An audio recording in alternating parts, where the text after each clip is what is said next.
क्या आपको पता है आपके पौधे कटिंग्स या फिर सीड्स जनरली मर क्यों जाते हैं? इसका बहुत इंपॉर्टेंट रीजन है सॉइल सिलेक्शन। अगर सही तरीके से आप सॉइल सेलेक्ट करते हैं तो डेफिनेटली आपके पौधे ग्रो नहीं होंगे, इनफैक्ट बहुत ज्यादा हरे भरे होंगे और बड़े और घने हो जाएंगे। सो हाय एवरीवन, मेरा नाम है गौरव और आप देख रहे हैं दमन पेज यूट्यूब चैनल। सो ये है हमारा उगा हुआ 5 kg कोकोपीट कंप्रेस्ड ब्रिक। ये एकदम रॉक सॉलिड है, ऐसा लगता है कंस्ट्रक्शन साइट से लाया हुआ कोई ब्रिक है, बट ये नियरली 75 लीटर फ्लफी सॉइल बन जाएगा। दोस्तों 80% ऑफ द प्लांट या फिर कटिंग्स या फिर सीडलिंग हमारी बैड सॉइल सिलेक्शन की वजह से मर जाती है। बट हमने परचेस कर लिया है उगाओ का ये कोकोपीट ब्लॉक। ये सिर्फ 5 kg का है, बट जैसे ही आप इसमें वाटर डालते हैं तो नियरली 70 से 75 लीटर ये फ्लफी सॉइल मिक्स बन जाता है। अगर आप भी अपने टेरेस गार्डन के लिए मिट्टी की भारी भारी बोरियां या कट्टे धोकर थक चुके हैं या फिर कड़क मिट्टी से परेशान है जो हमारे सीडलिंग की जड़ों का दम घोट देती है, तो ये वीडियो आप ही के लिए है। आज हम उगाओ का 5 kg कोकोपीट ब्लॉक का लाइव टेस्ट करेंगे और इसके पीछे की साइंस को समझेंगे। और आज मैं आपको वो एग्जैक्ट मल्टी पार्ट मिक्स बताऊंगा जो आपके प्लांट के लिए असली सोना बना देगा। इस पर पानी डालने से पहले ये समझना जरूरी है कि आप खरीद क्या रहे हैं। कोकोपीट कोई आम मिट्टी नहीं है, ये कोकोनट हस्क के इनर पिट फाइबर से बनता है। ये पूरी तरीके से एक नेचुरल सब्सटेंस है और ऑर्गेनिक भी होने के साथ साथ ये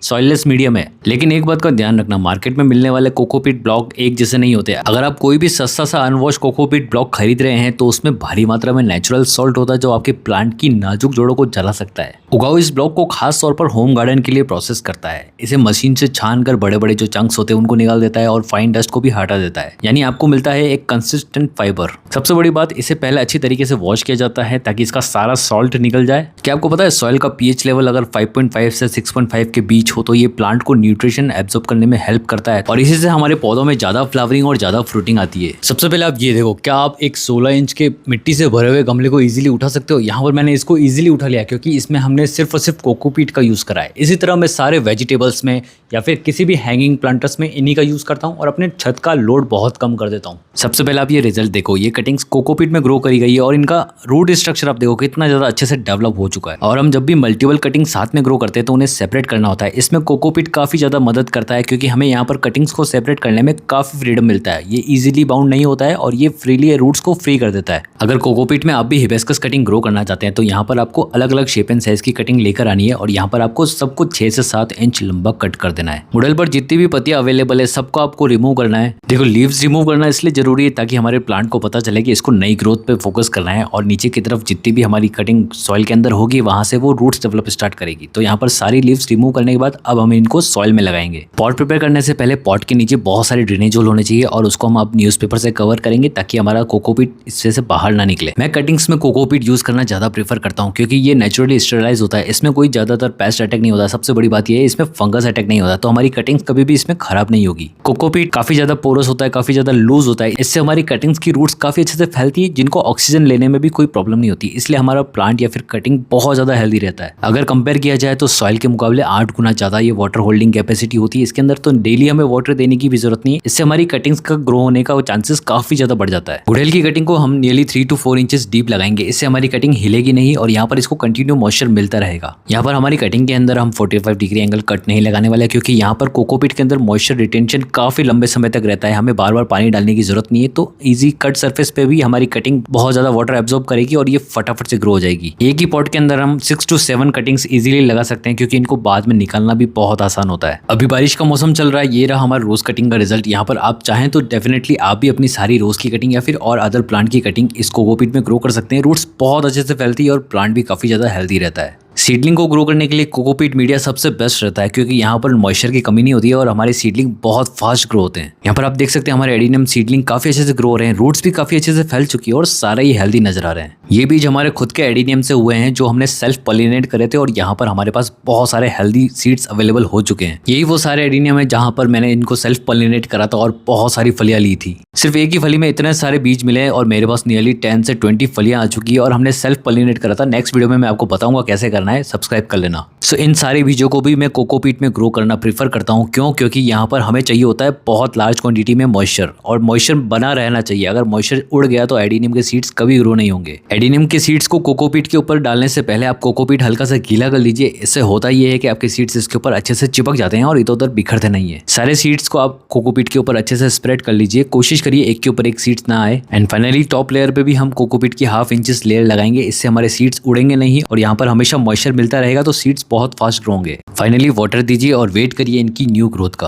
आफ्टर 5 डेज, क्योंकि कोकोपीट बहुत ही एयरी होता है इसलिए छोटे छोटे बीजों को एग्जैक्टली 1 से 2 सेंटीमीटर डीप ही लगाया जाता है। इससे सीड्स को कोकोपीट को पुश करके बाहर निकलने में ईजी रहता है। कोकोपीट के अलावा कोई और मीडिया लिया होता तो हो सकता है हमारा सीड जर्मिनेट ना कर पाए, क्योंकि उसको बहुत ज़्यादा एनर्जी लगती है सॉइल से बाहर निकलने में। आफ्टर 20 डेज आप देख सकते हैं हमारे सीडलिंग काफ़ी ज़्यादा बड़े हो चुके हैं। और यहाँ पर खास बात यह है कि हमने वाटर 2 से 3 बार ही दिया है नियरली 20 डेज के अंदर, क्योंकि तेज गर्मी हो या ड्राई वेदर हो, ये कोकोपीट मॉइस्चर अपने अंदर काफ़ी लंबे समय तक होल्ड करके रखता है, जिससे हमारे बीजों की रूट्स काफ़ी अच्छे से फैलती है। एंड उगाओ के इस कोकोपीट की सबसे खास बात यह है कि ये कितना ज़्यादा फ्लफी है, लाइट है, जिससे हमारे सीडलिंग की रूट्स बिल्कुल टूट नहीं रही है और ये ईजिली बाहर भी आ रहे हैं। तो यहाँ पर अब हम इनको बड़े बड़े पॉट में इजीली ट्रांसफर कर सकते हैं। देखो ये है अपराजिता की फलियां और एक फली में नियरली 5 to 10 सीड्स हमें मिल जाते हैं। और मैंने सारे सीड्स निकाल दिए और मुझे बहुत सारे अपराजिता के प्लांट ग्रो करने हैं और हम इसको ग्रो करेंगे सिर्फ कोकोपीट में। बट याद रखना प्योर कोकोपीट में 0 न्यूट्रिएंट्स होते हैं, तो न्यूट्रिशन के लिए हम इसमें डालेंगे 40% वर्मी कंपोस्ट। दोनों को अच्छे से मिक्स करिए और आपका सॉइल मिक्स रेडी है। हमारे सारे सीड्स इस स्पॉन्सर ट्रे में ग्रो होने वाले हैं, तो ड्रेनेज होल को कवर करने के लिए न्यूज़पेपर रख के उसके ऊपर हम कोकोपीट बिछा देंगे। न्यूट्रिशन रिच कोकोपीट बेड हमारा रेडी है। अब यहाँ पर हम इसके ऊपर सीड्स को स्प्रिंकल करेंगे। अब 2 सेंटीमीटर लेयर ऑफ कोकोपीट इसके ऊपर बिछा देंगे, जिससे ऊपर की तरफ भी नमी बरकरार रहे और हमारे अपराजिता के सीड्स फटाफट ग्रो हो। अब शावर दीजिए और वेट करिए इनके ग्रो होने का। ध्यान रहे सीड्स को 1 से 2 सेंटीमीटर डीप ही लगाना, क्योंकि हमारा कोकोपीट बहुत लाइट नेचर का होता है, तो सीड्स बाहर की तरफ ना उछल जाए। एंड आफ्टर फ्यू डेज आप देख सकते हैं कोकोपीट को पुश करते हुए हमारे सारे सीडलिंग धीरे धीरे करके बाहर निकल रहे हैं। अपराजिता बहुत फास्ट ग्रोइंग प्लांट है, एक वाइन प्लांट है, तो यहाँ पर ये अपनी हाइट बहुत जल्दी अटेंड करेंगे।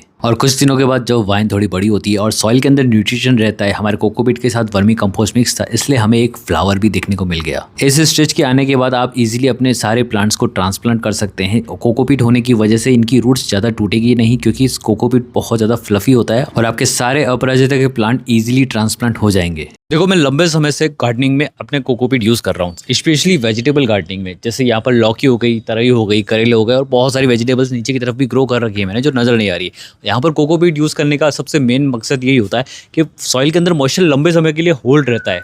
और ये फ्लावर है माइक, ये रहा।